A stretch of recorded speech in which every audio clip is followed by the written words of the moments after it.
So, Matt, we were talking about teams and AI, and I thought just as a way of introduction, one thing I asked AI some months ago was I was having a bit of trouble with a team, and we were stalling a little bit, and told AI the situation, what to do about it. And guess what? AI said, AI said, get rid of the team. Wow, there you go. Just Optimize yourself. me and AI. So the question becomes, how do you survive as a team? How do you use AI without cannibalizing the whole team?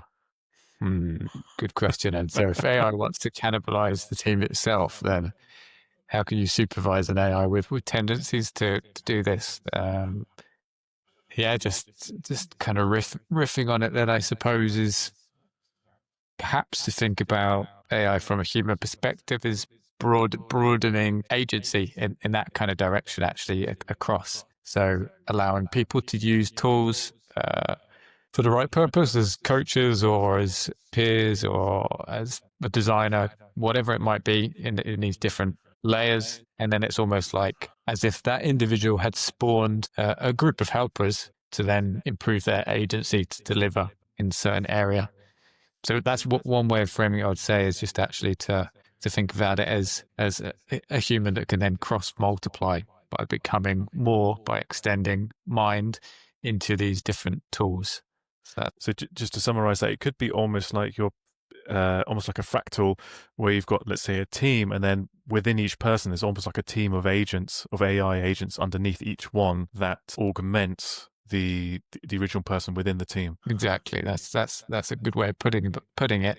I think what we'll probably see is AI intelligence inserted at different layers of an organization. It might even be, within the stack, the infrastructure, more of an intelligent internet that has AI components and parts within it. And then within the organization itself, the process automated in different ways, orchestration, AI agents, different API calls, tool use and whatnot. And then within an individual, there'll be these different personas that we can lean on, that we can use in different ways to stretch in different directions. So I imagine it's actually about enlarging the individual in some way, rather than cannibalizing and getting rid of. It's like adding to that person. It's the opposite, in fact. So it should almost be like it's securing the people within the team rather than getting rid of them. But then that also requires new skills in how you actually use these AI. And agents here, what are we talking about in terms of agents? What exactly is that? Yeah. So you can think about it in different ways. I suppose colloquially, we think of an agent as if it's a chatbot, but really what most people are talking about now when they talk about AI agents are agents that can conduct different tasks or parts of tasks autonomously in conjunction with one another. So you might have an agent which is an orchestrator. That might just be your connected end-to-end workflow, which has different subparts, units within it, and some of those are AI, API calls, and others are calculations, whatever it might be, some sort of tool use. So that would be an example of an agentic kind of workflow, which has got all of these different elements pieced together. And I think beyond that is probably the idea of having some kind of AI that can review the whole workflow itself as well. So either there's a human in the loop or there's another AI in the loop that's monitoring the series of tasks. Cool. So just to give that some examples, some real life examples, is anything that you've used recently with AI agents to help you within a team? Yeah, so I mean, a bunch of this stuff I've been working on in my own slightly more esoteric capacities, rather than stuff we've been doing within a team. Although an example we've been using is in a sort of traditional educational publishing company, we've been trying to look at how we might adapt our video creation asset multimedia workflows. And we did produce a sort of semi-agentic flow there. We didn't automate it all. We wanted our hands on different bits so people can upskill in different components before you might plug it into something like N8N to automate. But yeah, there we were producing an agent which would take an idea for an educational video and then spit out a kind of comprehensive video brief, which would have all of the component parts, descriptions for assets and so on, that you would then be able to take. And if you were to put it into an agentic workflow, be able to pass that part of the code, or if it was tagged in a certain way, to an API to produce an image, for instance, and a video, and then ideally those could be then called back. So yeah, that's one example, less esoteric one of lots of weirder stuff I've been doing, which is more interesting. AI can actually enhance and augment teams. So actually, and this is a funny thing. Terence McKenna once said that the fear of AI is the male ego, and his fear of actually being replaced by something else. So to what extent is this fear actually almost just an egoistic fear, when the reality is that it's actually something that can support, it's actually something that can increase the amount of value that you can create as an individual within a team, or as a team. What are your thoughts about that? Yeah, no, I think it's, like you say, I think that deep fear of replacement, or that kind of existential dread, that fear of things we've talked about previously, is about entropy, chaos, something being put into a system which then opens it up, and then it starts to become uncontrollable, a process that gets out of hand, and could lead to decay of self, decay of identity, breakdown of work. So I think it's a base fear, and it's understandable, especially when we're fed a diet of dystopian predictions about AI and technology, and have been for many years. I think in a way, like there's something that I'm interested in this, which is almost like with human beings, a lot of this stuff is actually just a perspectival shift, or a way of looking at the same phenomena. So we've kind of discussed how you can go from looking at one thing, which is the potential of advanced AI technology, let's say, and look at it as an existential threat. And if you look at it in a slightly different way, you can see it as a purveyor of infinite possibility and opportunity. Both might seem like extreme positions, but as we know with tech, that it's not value neutral. It's a lot about how the people that are going to be using this technology view it will determine how it becomes, because we're building it as we use it as well. We're not just using something that's handed and given, it's how we use it. And if we can use it to empower a team or individuals, then that's the way it will be used. It's as simple as that. Yeah, so I mean, a term that I used previously was that it augments. And I've used that term deliberately, that it augments human capacity.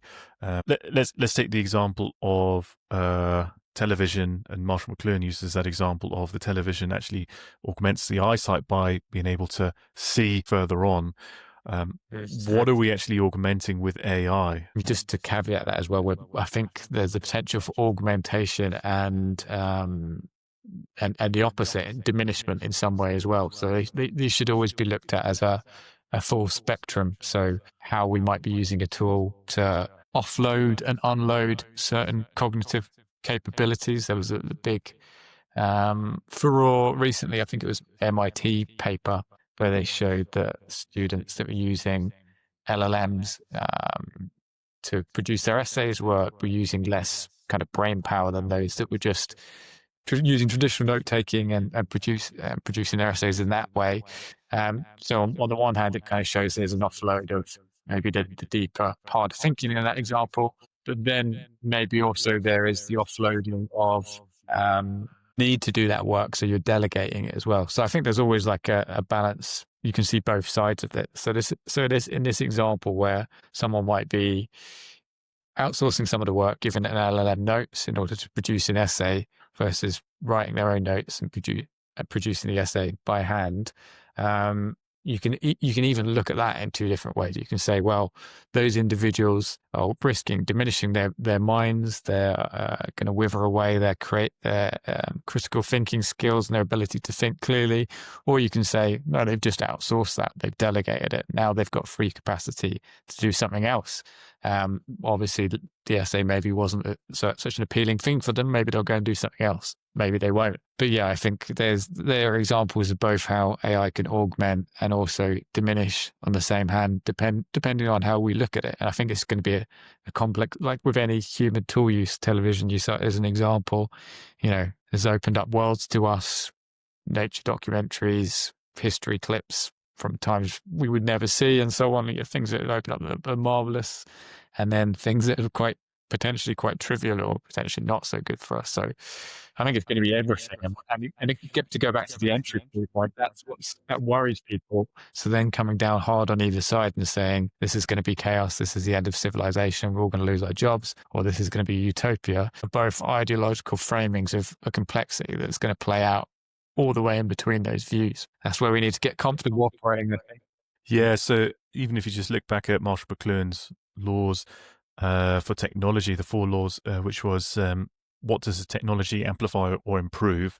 So let's say with AI, it could be creativity. It could be being able to complete, let's just call it a menial written task much more quickly. That could be, something that needed to be done. It needed to be written. It can do that much more quickly now. But there's also the other laws, which is obsolescence. What does it drive out of prominence? What does it make less relevant?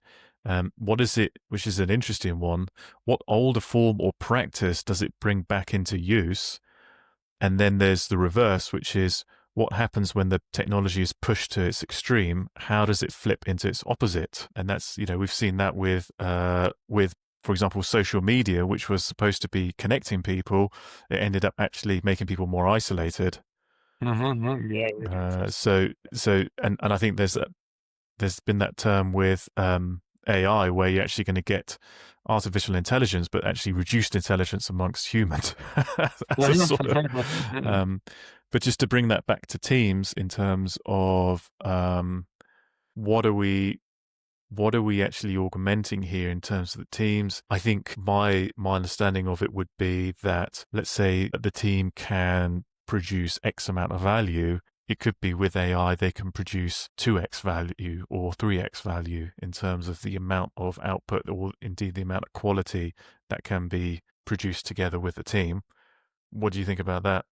Yeah, I think it's reasonable. I was just looking at a report today that someone shared at work, and it was around the kind of promises and the letdowns of some of the AI rhetoric, but also what's actually been going on. So something like only 5% of AI pilots were making it through to being signed off, used and scaled like within medium to large organizations. But they found something like 90% of individuals were using this kind of shadow IT, using tools, and people have been using those effectively. So it's almost like the tools that haven't been sanctioned, that haven't been having to get the tools to adapt in a way to an organizational context and have the sufficient information there on the organization, but also memory and improve and updating. These are things they were citing is so difficult with an organization and then getting it to change, but actually just giving people really powerful tools. So I'd say it's like with anything with teams, I'd say autonomy over technology use tends to improve outcomes in terms of satisfaction, and then satisfaction drives motivation, which then tends to drive good work if people are aligned and in the right place and behind this kind of vision and the why of the team or the organization. So I would say, there's one boon there already, is just like let people use and experiment with these tools, because it tends to make them feel happier and more in control of their work, that they can use them and that they're trusted to do so. And then I think in terms of the organizational stuff, that's another question. Advanced setups, agentic workflows, tools and technologies, models help a team. I think that's a more difficult question at the moment. There's not enough findings to kind of, at least from what I can see, to reveal too much insight there. It's happening, but it's happening slowly. So just to try and summarize this and wrap it up and bring it all together, which is how to use AI without cannibalizing the team. If we were able to distill that into a set of values that the teams could take with them, something that comes to my mind at the moment, just picking out what you said, is just being able to experiment with AI, having the freedom to be able to experiment with AI to see how it can help the team.